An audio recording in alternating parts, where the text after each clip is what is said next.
ভারতের সাথে ঠিক কেমন সম্পর্ক ট্রাম্পের? ক্লাস। ওকে, দাঁড়া।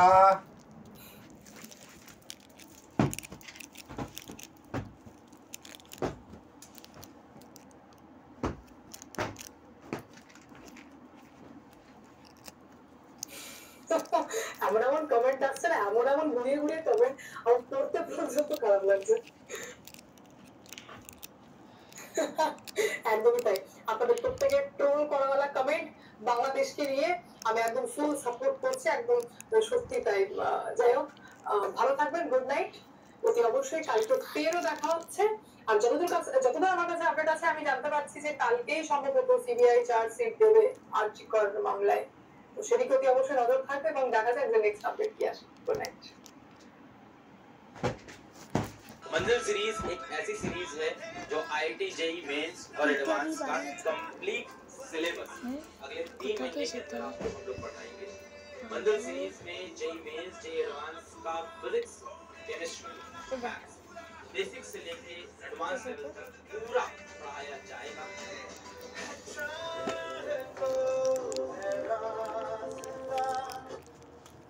পামু ছুটে যাবে, তা ভালোভাবে এইভাবে ঘষে ঘষে মুছবে। ঘষে ঘষে মশো। আমি যেটা বলবো সেটা দিবি।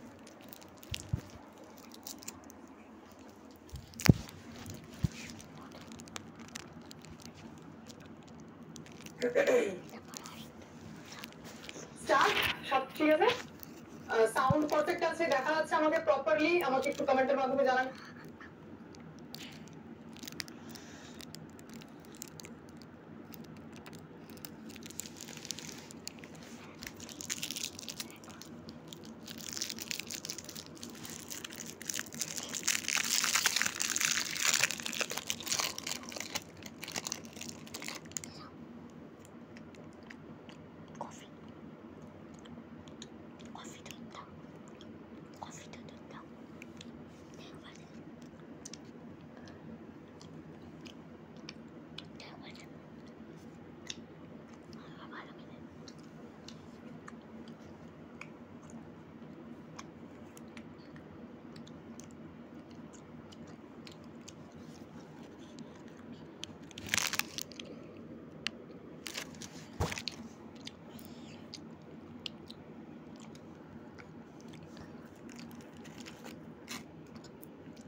क्या बताऊं पापा, मैं ही नहीं, सब अंकों से परेशान। किसी को चैन से काम करने ही नहीं देता। कुछ सही भी करी ना तो गलत होता है। अम्मा को बोल दो ना। सच्ची, ऑफिस जाने का तो मन ही नहीं करता। हद हो गई है। अरे वैसे कब तक काम करती रहोगी बेटा? हैं? बॉस है तो क्या हो गया? বন্ধুরা, আরজিকর কাণ্ডের নারকীয় ঘটনার প্রতিবাদে গর্জে উঠেছিল গোটা বাংলা, গোটা দেশ। কারণ হচ্ছে সাধারণ মানুষ এটা বিশ্বাস করতে বা বুঝতে পেরেছিল যে এই নারকীয় ঘটনার পিছনে শুধুমাত্র কেউ একজন ওই সিভিক ভলান্টিয়ার সঞ্জয় রায় না কিনা আর হাত থাকতে পারে না। এখানে অত্যন্ত বড় প্রভাবশালীদের মাথা রয়েছে এবং অত্যন্ত বড় কোনো দুর্নীতিকে ধামাচাপা দিতেই এই ঘটনা ঘটেছে। আর সেই জন্য শুধুমাত্র এই নারকীয় ঘটনা সঞ্জয় রায়কে দিয়ে ঘটেই এরা ক্ষান্ত হয়নি, আর তথ্য প্রমাণ লোপাট করা থেকে মূল অপরাধীদের আড়াল করার প্রচেষ্টা চলছিল। তাই এই বাংলায় যখন সিবিআই তদন্ত হয়েছিল বা এই মামলা শতপ্রণোদিত হয়ে সুপ্রিম কোর্টের প্রধান বিচারপতি মহামান্য ডিওয়াই চন্দ্রচূড় সাহেব যখন নিয়েছিল, গোটা বাংলা উৎসাহী হয়ে উঠেছিল। কিন্তু একটা অনিমের টুইস্ট এসে গিয়েছিল। যখন ঘটনা ঘটার পর সন্দীপ ঘোষ বা অভিজিৎ মন্ডল গ্রেপ্তার হলো, সেই উল্লাসটা ক্রমশ বিমর্ষতায় মুশরেক পড়ায় বদলে গিয়েছিল। তার কারণ হচ্ছে যে সিবিআই এই মামলার দায়িত্ব পাওয়ার পর, এই তদন্তের দায়িত্ব পাওয়ার পর যখন চার্জশিট পেশ করলো, সেখানে দেখা গেল ওই কলকাতা পুলিশ যাকে গ্রেপ্তার করেছিল, সেই সিভিক ভলেন্টিয়ার সঞ্জয় রায়, সেই মূল দোষী বলে সিবিআই তার চার্জশিটে বলছে। অর্থাৎ মাননীয়া যে কথাটা বলে দিয়েছিলেন যে সঞ্জয় রায় তো মূল কালপ্রিট, আমাদের কলকাতা পুলিশ ধরে নিয়েছে, তারা খুব ভালো কাজ করেছে এবং এই জায়গায় সিবিআই তদন্ত করে আলটিমেটলি আর কিছু বেরোবে না, সেই জায়গাটাই কি প্রতিপন্ন হতে চলেছে। এবং অনেকেই এখানে মুদ্রা করে বলতে শুরু করেছিলেন যে ওই সেটিং রাজনীতি আছে, যার ফলে এই ঘটনা ঘটেছিল। সেই দিন থেকে আমি একটা কথা অত্যন্ত জোর দিয়ে আপনাদের সামনে বারবার বলে এসেছি যে সিবিআই এই যে চার্জশিট দিয়েছে এবং সেখানে সঞ্জয় রায়ের নামটাই একমাত্র এসেছে, তার কারণ টেকনিক্যাল। এবং এই ঘটনা ঘটার ফলে এইটুকুনি মনে করার কোনো কারণ নেই যে সিবিআই তদন্ত এখানেই থেমে গেল আর সঞ্জয় রায়ের বাইরে আরজিকর কাণ্ডে আর কাউকে খুঁজে পাওয়া যাবে না। আর আমি যে কতখানি সত্য ছিলাম, আমি যে হাওয়াই কথা বলিনি, নির্দিষ্ট তথ্য প্রমাণের ভিত্তিতে দাবিটা করেছিলাম, সেটারই বোধহয় জল জ্যান্ত প্রমাণ আজকে চলে এলো। এই আরজিকর কাণ্ডে আগামীকাল থেকে একটা অত্যন্ত গুরুত্বপূর্ণ মোড় আসতে চলেছে, একটা গুরুত্বপূর্ণ অধ্যায় শুরু হচ্ছে এবং সেইখানে মূল মাথার দিকে যে সিবিআই তদন্ত চালিয়ে যাচ্ছে এবং যত বড় প্রভাবশালী হোক না কেন, শেষ পর্যন্ত এই মামলায় কোনো ছাড় পাবে না, তার ইঙ্গিত রন্ধ্রে রন্ধ্রে স্পষ্ট হয়ে যাচ্ছে। কি ঘটনা ঘটেছে তার পুরোটা অবশ্যই আপনাদের সামনে ব্যাখ্যা করবো, কিন্তু তার আগে আপনাদের জানিয়ে রাখি, আপনারা অনেকেই বলছেন যে আপনারা আমাদের চ্যানেল সাবস্ক্রাইব করার পরও ইউটিউব থেকে নোটিফিকেশন পাচ্ছেন না। যারা এই অসুবিধার সম্মুখীন হচ্ছেন তাদের সুবিধার জন্য আমি একটা হোয়াটসঅ্যাপ গ্রুপ ক্রিয়েট করে দিয়েছি, যার লিঙ্ক আমাদের ডেসক্রিপশনের একদম প্রথমেই আছে। তাই আপনার যদি কোনো রকম অসুবিধা হয় এই নোটিফিকেশন পেতে, আপনি চাইলে সেই হোয়াটসঅ্যাপ গ্রুপে জয়েন করে যেতে পারেন, যেখানে আমাদের প্রত্যেকটা ভিডিওর লিঙ্ক দিচ্ছি। তাই বিনা বাধায় আরামসেই এবার আমাদের ভিডিও আপনারা সেই হোয়াটসঅ্যাপ গ্রুপ থেকে পেয়ে যাবেন। আগামীকাল থেকে যে গুরুত্বপূর্ণ মোড়টা হতে চলেছে, সেখানে সিবিআই একাধিক গুরুত্বপূর্ণ স্টেপ নিয়ে এসছে, নতুন তথ্য প্রমাণ নিয়ে আসতে চলেছে এবং নতুন একটা সাপ্লিমেন্টারি চার্জশিট দিতে চলেছে। কি হতে চলেছে আগামীকাল থেকে? আপনারা জানেন যে এই যে চার্জশিটটা দেওয়া হয়েছিল, তারপরে যে তদন্ত প্রক্রিয়া, বিচার প্রক্রিয়া, এইগুলো চলবে এবং সেই বিচার প্রক্রিয়ার অন্যতম গুরুত্বপূর্ণ কাজ চার্জ ফ্রেম, সেই কাজটাও কিন্তু সিবিআই সম্পন্ন করেছে এবং চার্জ ফ্রেম হয়ে যাওয়ার পরে আগামীকাল সোমবার 11ই নভেম্বর থেকে কিন্তু এই মামলার শুনানি শুরু হতে চলেছে এবং টানা এই মামলার শুনানি চলবে। যদি না কোর্ট বন্ধ থাকে, যদি না কোনো ছুটি থাকে, প্রত্যেক দিন এই মামলার শুনানি হবে। অর্থাৎ সকলেই যেটা চাইছেন যে আরজি করের অভয়ার যে দানবিক পাশবিক ঘটনা ঘটেছে, সেই ঘটনা যারা ঘটিয়েছে তাদের চরমতম শাস্তি হোক এবং সেটাও যত তাড়াতাড়ি সম্ভব, সেই প্রক্রিয়ায় কিন্তু শুরু হতে চলেছে। এবং সেই প্রক্রিয়ায় যেটা জানা যাচ্ছে যে সিবিআই তদন্ত চালাতে গিয়ে মোট 128 জনের সঙ্গে কথা বলেছে বা 128 জন সাক্ষীকে এখানে ডাকা হয়েছে এবং তাদের মধ্যে এই সঞ্জয় রায়ের বিরুদ্ধে যে চার্জ ফ্রেম করা হয়েছে সেখানে 11 জনকে আদালতে ডাকা হবে এবং সেখানে নির্যাতিতার বাবা মা একদম তালিকার প্রথম দিকেই রয়েছেন, কিন্তু তাকে কখন ডাকা হবে সেটা এখনো সুনিশ্চিত নয়, সেটা হয়তো আদালত ঠিক করবে। আর এই ঘটনায় সঞ্জয় রায়ের যে ছাড় পাওয়ার কোনো রকম কোনো জায়গা নেই, কারণ সিবিআই এর হাতে বোধহয় সব থেকে মারাত্মক এভিডেন্সটা এসে গেছে, যেটা বিভিন্ন মিডিয়া সূত্রে জানা যাচ্ছে যে তারা কিন্তু বায়োলজিক্যাল এভিডেন্স পেয়েছে। অর্থাৎ নির্যাতিতার শরীরের যে বিভিন্ন অংশ, যে কোষ, ডিএনএ, এগুলো যেগুলো আছে সেখানে অন্যান্য যেসব জায়গায় রয়েছে সেখানে বায়োলজিক্যাল এভিডেন্স, যে এভিডেন্সের পরিপ্রেক্ষিতে এইটুকুনি স্পষ্ট হয়ে যাচ্ছে সঞ্জয় রায় করে বলুক যে কোন ধর্ষণের সঙ্গে সে যুক্ত ছিল না, সঞ্জয় রায় যে দোষী প্রমাণিত হবে সেই জায়গাটা কার্যত এস্টাবলিশ করা যাবে এই বায়োলজিক্যাল এভিডেন্সের থ্রু দিয়ে। এবং যদি সেটা প্রুফ হয়, নতুন ভারতীয় সুবিধার যে নাম বলছে, Some days there's no escaping the rush. I find my escape into a calm world, guiding me on a serene journey of finding myself where I feel beyond. Meditate Air Purifier by Havel Studio. It has revolutionary space tech air purification technology with TiO2 module and HEPA 14 filter. Meditate air purifier. কিরে ওকে দে Feel beyond.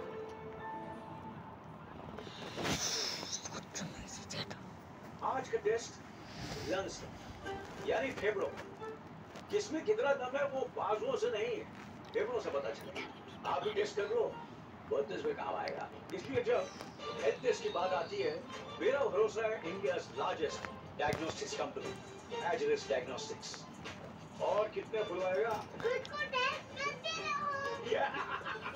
Agilus Diagnostics, खुद को test करते रहो।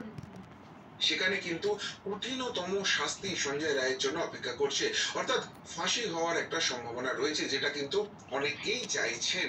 এবার যেটা কথা হচ্ছে সঞ্জয় রায় তো একা ঘটনা ঘটাননি না, এর পিছনে অনেক বড় মাথা আছে এবং স্টেপ বাই স্টেপ সেগুলোকে ভেঙে সিবিআই কে সেখানে পৌঁছতে হবে।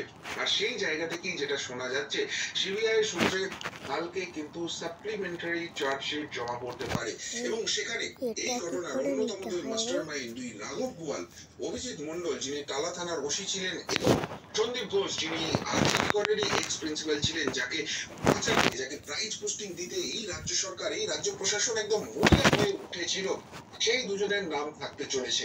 এবার সাপ্লিমেন্টারি চার্জশিটে হঠাৎ করে তাদের নাম এলো কেন, মূল চার্জশিটে তাদের নাম কেন ঢোকানো গেল না? দেখুন, একটা কথাই আমি বারবার বলেছিলাম যে যে টেকনিক্যাল কারণে চার্জশিটটা দেওয়া হচ্ছিল সেটা হচ্ছে 90 দিনের মধ্যে যদি চার্জশিটটা না দেওয়া যেত এবং তারপর চার্জ ফ্রেম করা না যেত তাহলে কিন্তু এদেরকে জামিন দিয়ে নিতে হতো, এবং যেহেতু এরা অত্যন্ত প্রভাবশালী, একবার জামিন পেয়ে গেলে তথ্য প্রমাণ লোপাট তো বটেই, অন্যান্য ভাবে সাক্ষীদেরও প্রভাবিত করার চেষ্টা চলতো। এদের পিছনে যে এই রাজ্যের রাজনৈতিক ভাবে অত্যন্ত প্রভাবশালীদের হাত আছে সেটা ইতিমধ্যে এস্টাবলিশ হয়ে গেছে, যে কারণে এরা প্রাইজ পোস্টিং পায়, যে কারণে এদেরকে আড়াল করার চেষ্টা করা হয়, যে কারণে এদের শরীর খারাপ না হলেও বিভিন্ন প্রাইভেট নার্সিং হোমে ভর্তি করানোর জন্য জোর খাটানো হয় প্রশাসনের সর্বোচ্চ স্তর থেকে। সুতরাং সেই জায়গা থেকে কিছুতেই তাদের জামিনের ব্যবস্থা করা যাবে না। আর বিচার প্রক্রিয়ায় অন দ্য এয়ার তদন্তের মাঝখানে আছি কারোর বিরুদ্ধে চার্জশিট করে দিলাম, সেক্ষেত্রে কিন্তু সেটা টিকতো না। কংক্রিট প্রুফ পেলে তবেই চার্জশিটের নামটা পাঠানো যেত। সেই কংক্রিট প্রুফটা একমাত্র সঞ্জয় রায়ের বিরুদ্ধেই পাওয়া গেছে। বাকিদের বিরুদ্ধে কেন কংক্রিট প্রমাণ তখনও পাওয়া যায়নি, তথ্য প্রমাণ লোপাট হয়েছে, এটা নিয়ে নতুন করে বলার কিছু নেই।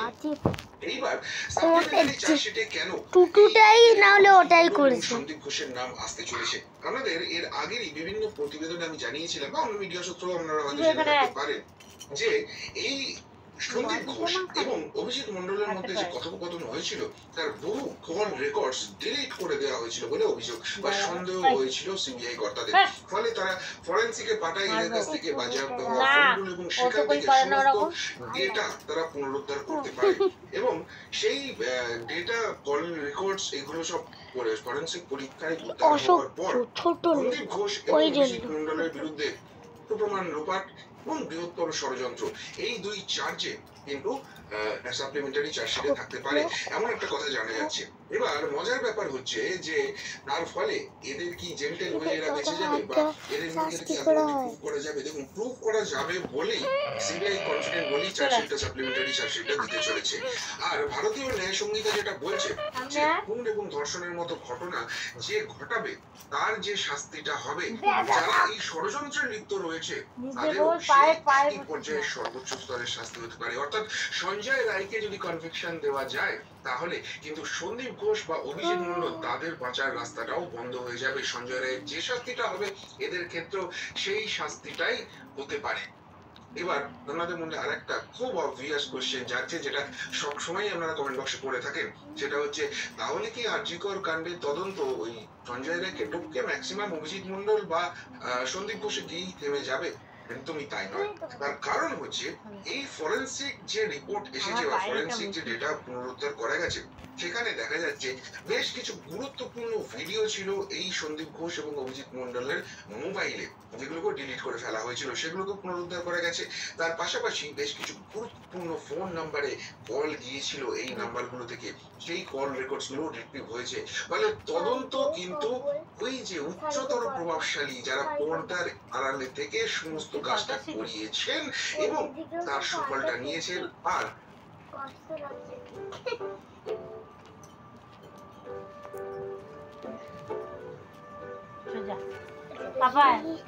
পাপিতা পাটা দে বাবা, পাটা দে। এসব ইয়ার কি জানিস আমি পছন্দ করি না। বড়দের গালে হাত দেয়, আমি দিই বাবার গায়ে আম্মার গায়ে হাত দিই। লম্বড়ে কুম্বড়ে লম্বড়ে কুম্বড়ে লম্বড়ে কুম্বড়ে লম্বড়ে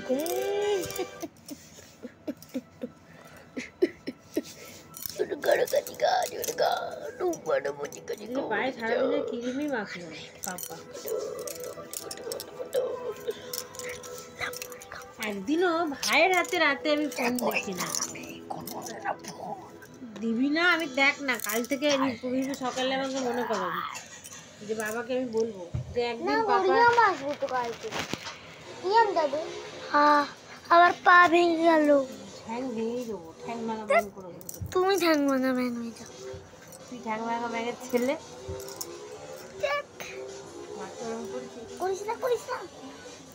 পাপার পাশে শোবে, পাপা মেয়ের পাশে। কেন করবো রে? আমার গায়ে তো লেগে যাচ্ছে ক্রিমগুলো, পাটা তুলছি। তুমি দে, কাজ করবি, কাজে যা তুই। এই অভিজিৎ মন্ডল এবং সন্দীপ ঘোষকে বাঁচার চেষ্টা করছে। এইদিকে গাড়ির মানি নিয়েছে, এগিয়ে যাচ্ছে। হাতে ও পাশে ওদেরকে ওয়ার্কিং করতে হবে। সন্দীপ ঘোষ আর অভিজিৎ মন্ডলের নাম পড়ছে, ওয়ার্কিং কর। মানে তদন্ত প্রক্রিয়া এখানে শেষ একদম নয়। পালাচ্ছিস বরং তদন্ত প্রক্রিয়ার রাস্তাটা যে আরো চওড়া করে ওয়ার্কিং কর।